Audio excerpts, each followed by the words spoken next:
In today's video, I'm going to teach you how to add a calendar account in Notion Calendar.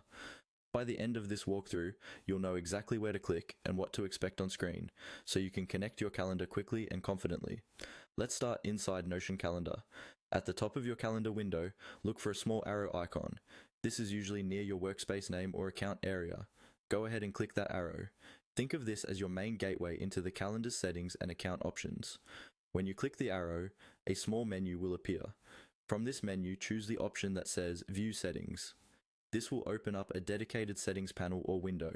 If you don't see it immediately, make sure the menu hasn't collapsed and that you're clicking directly on View Settings, not on any of the other options around it. Once the settings area is open, you'll see a few different sections. Here, you want to navigate to General Settings. This is where Notion Calendar groups the basic configuration options for your account, including anything related to connected calendars. Click on General Settings to open that section. Give it a moment to load if your internet connection is a bit slow. Inside General Settings, look for a button or link that says Add Calendar. This is the key action that starts the process of connecting an external calendar account, such as one from a common email provider or another calendar service.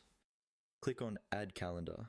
As soon as you do that, Notion Calendar will redirect you to an authorization or integration page.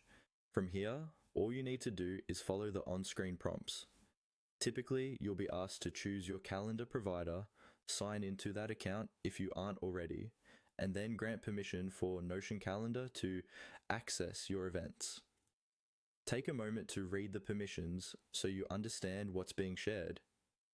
When in doubt, make sure you're using the correct account, especially if you manage separate calendars for work and personal life. After you confirm the prompts, you'll be redirected back to Notion Calendar.